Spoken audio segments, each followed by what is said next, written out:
he's not going to catch that time. But a great performance. Tim Grubbs, Sariska, the French mare, 36.9 and solidly in second place now. Gunning for the start, we see Greg Best on his second mount, the rookie sensation of the 1987 Mikulov season, trying to chase one of the best veterans of all time. Brian? And again, trying to overcome a little bit of history and a little bit of tradition, if you will, at this particular event. Joe Fargis, a great veteran, and great veterans have always won the American Gold Cup. Greg Best has been an iconoclast, if you will, all year long. And oh, great effort there by his horse. His horse Santos did the same thing that Joe's did. Exactly, and he's not going to be quite as quick getting back. He lets him come forward there. A light rub, a little bit lucky. Remember, they timed 3:5.29, the leading time, and he's not going to quite nail that, but he's going to be close. And 4 faults at the very end. It's time 38.5.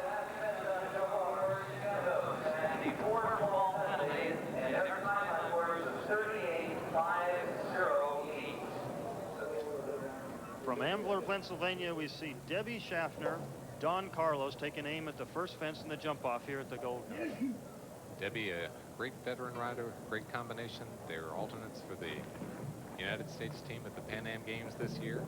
Apparently so far, though, Robert, I'd say not carrying quite enough foot speed to challenge Joe Fargis for the top. It looks like her strategy is to get in the money. She doesn't believe her horse can go as fast as his and still leave all the jumps up. Again, we've only had 5 horses get around this course so far with no faults. Debbie's playing clearly, I would say, to become the 6th to do that. She's tight to that giant vertical at number 13, begins to turn back to the final 2 on course. And she is going to leave him up. That is exactly what she did. Clean round, 38.9. Debbie money. That's going to be good enough for 4th place right now. If you own a house, you got to own a shop vac. This baby's got the power to pick up almost anything. Got broken glass, nails, or wood chips? Shop vac gobbles up stuff that would kill an ordinary vacuum. And a shop vac wet can even vacuum water like a flooded basement. The washing machine is flooding the house. No. Every house needs a shop vac. Starting at under $50, a shop vac is heavy duty, not heavy money. And remember, if it doesn't say shop vac, keep shopping. You could buy a $100,000 Swiffer to clean up around your house. Hey, look out, Marge! What are you driving? I'm coming through! Sure, it cleans driveways and patios quickly and easily, but so does the Litter Critter from Shop Vac. A revolutionary way to clean dirt and debris from outdoor surfaces without electricity or batteries. And when you're finished, the Litter Critter stays out of your way. You didn't buy that, Herbert? I'm not crazy! I leased it! The Litter Critter, a sweeping improvement from Shop Vac. From tee to green, television's best golf coverage is on ESPN. The greatest tournaments, including Grand Slam events, the U.S. Open, British Open, and the PGA Championship. Outstanding PGA Tour, LPGA, and Senior PGA Tour golfers, featuring Jack Nicklaus, Pat Bradley, and Arnold Palmer. ESPN's live coverage from the world's most spectacular courses brings you closer than ever to the players and the action. The very best is par for the course on ESPN. Welcome back to our college football studios. Tim Brando with you. Let's update and highlight you with college football already underway. Phil Rich misses his 2nd field goal of the day. Meanwhile, a walk-on for Auburn. Win Lyle hits a 52-yarder and another. And right now, the Auburn Tigers have a 6-0 lead over the Tennessee Volunteers. That game being played in Neyland Stadium. Now, Notre Dame, they always have problems with Purdue, and they had more problems in the 2nd quarter. Doug Downing looking, finding Calvin Williams, a tightrope act on the sidelines in the end zone for the touchdown. 14-10 at that time. They've added a field goal. They lead it by a score of 17-10 over the 6th-ranked Fighting Irish. Elsewhere, Syracuse, the Orangemen, now ranked 18th, having problems with Virginia Tech at Blacksburg. 21-7 the score there. Connecticut and Yale, they are scoreless now. 0-0 the count there. Rhode Island and Brown also scoreless in the 1st quarter. As we continue to take a look up the East Coast, it's Bucknell and Penn that are tied at 0 in the 1st. Same goes for Colgate and the Big Red from Cornell. Now, we obviously have other games to show you. Maine leading Boston by a score of 3-0 as the Terriers have their problems.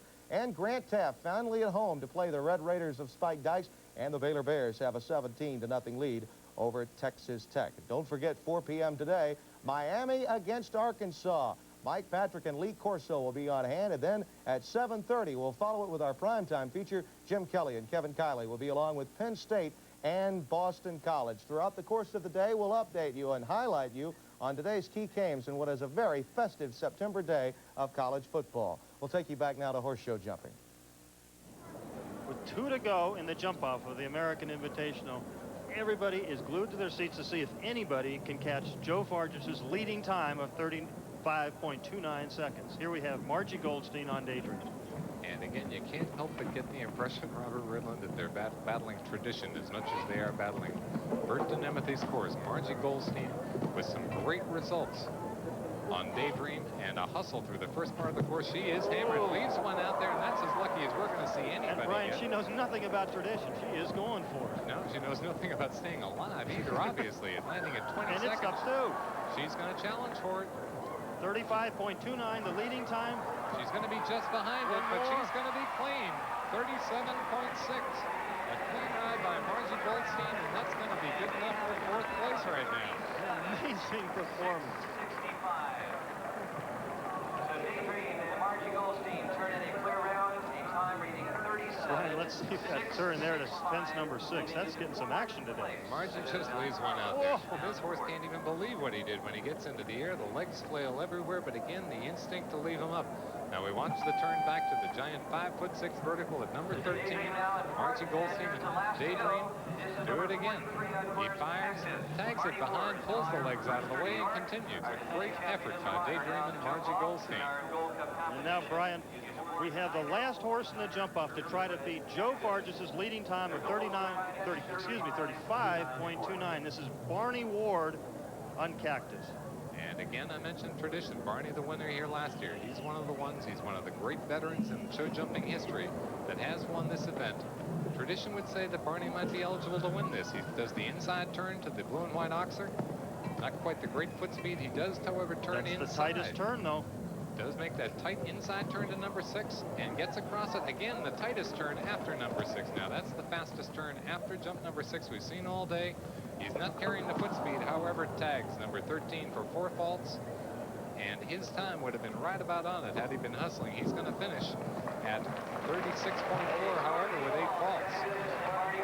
There will not be a repeat winner here at the American Gold Cup. Joe Fargis wins it with Mill Pearl. Barney Ward has 2 jumps down at the end of the course, finishing in a time really of 36.4.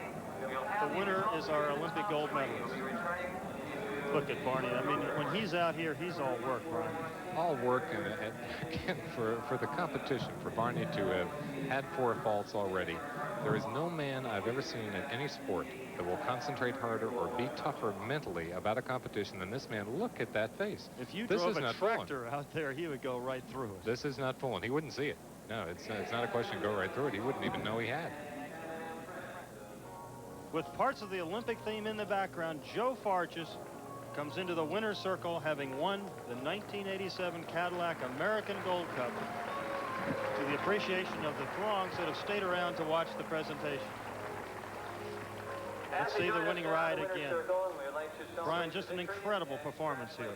Spectacular victory today by Joe Fargis, as you mentioned, Robert, beginning with something a little bit beyond what you call a very bright pace at the beginning. And he does get lucky a couple of times. We said early on that John McConnell had laid the heat on. He absolutely had. He had to get a little lucky, and Joe Fargis did. A tight turn back to number 3. Watch his horse stagger at the top here. Even in slow motion, it looks fast, Brian. Gets his legs up and has to do it again. And now the turn back to the jump number 6 original on the course.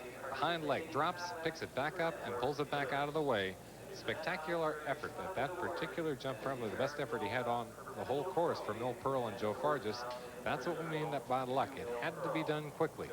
John McConnell told the veterans this. Once he finished his course, you had to be fast and you had to be lucky. Joe Fargis finishing the final turn on course now to the final 2 efforts, 14A and B. He's at a full hammer now. His horse fires, jumping out over the 5'6" vertical at 14B. And Olympic gold medal winner Joe Fargis once again on top of Devon.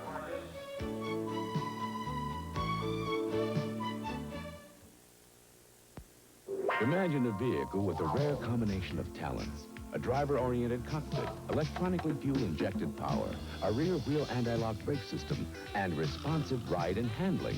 Now imagine all this not in a car, but in a pickup. The big new full-size 1988 Sierra pickup from GMC Truck. But beware, once you see how much a GMC Truck offers, you'll find that one just won't be enough. GMC Truck. It's not just a truck anymore. Hold Sue Bee honey up to the light, and you see nothing but pure, natural U.S. grade A clover honey. Light, golden, as nutritious as honey can be. And it's filtered for consistent quality. Maybe your family won't know that when they enjoy the natural sweetness of Sue Bee honey. But you'll know. Sue Bee honey. Purity you can see and taste. I'm with Joe Fargis, who's just won the American Gold Cup. And Joe, it must feel great. Of course I'm excited. It was a big victory, but I'm really excited because the horse is, it's really wonderful to ride such a nice horse. You said to me you can't believe it? It's almost like a fairy tale come true because this horse started as a preliminary jumper 2 years ago, and here it is an open jumper. And most horses don't turn out that well, and I'm just thrilled she has turned out. Well, she certainly did. There were a lot of horses that went clean. Yeah, the first round wasn't quite so testing. The jump-off was high. Not only did you have to go fast, but the jumps were high. So there were two problems, and she answered the call, so to speak. Can you describe a little bit of what was happening in your mind? Well, I'm heading for jump number 2 right now, and everything's okay there. There's a sharp turn to number 3 here, at which point I saw a good distance. That means that the horse met the jump all right, and I have a good jump at 3. Was she shaking her head a bit? A little bit. Here, I don't see, at the next jump that I'm turning to, I don't see such a great distance. I made it a little bit long, and the horse really saved me. She put her foot in the oxer and then took it out. So you're saying your prayers at this point? Yeah, she really helped there. That's part of being a good horse, is helping out when the rider makes a little bit of a mistake. Here she meets this vertical in stride, jumps it great. So it works vice versa. Yeah. And now she just has 2 more jumps to go, and I guess I'm just hoping here, and I'm sitting as still as I can without overriding. I tend to be an overrider. Anyway, she's clear through it, and then I really drive through the finish because fractions mean a big deal, mean a great deal, and in this case it did, and there she is, the winner. Congratulations, Joe. Great ride. You showed your gold medal performance to us. Thank you, Lisa. It was a great day.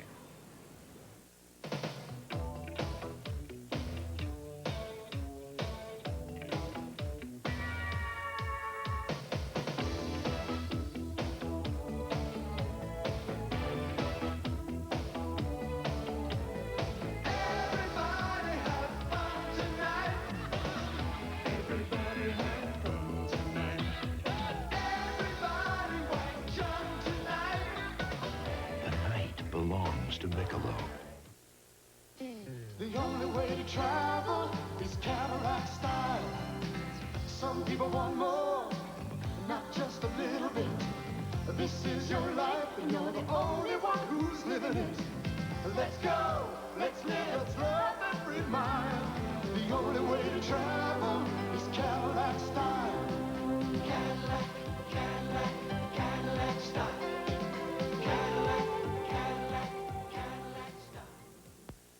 And there you have the winner of the 1987 Cadillac American Gold Cup. For Brian Flynn, Lisa Burke, this is Robert Ridlin. Thanks for joining us from Devon. The 1987 Cadillac American Gold Cup has been brought to you by the Cadillac Motor Car Division and your Cadillac dealer. And by Michelob. Exceptionally smooth, distinctive taste is why the night belongs to Michelob.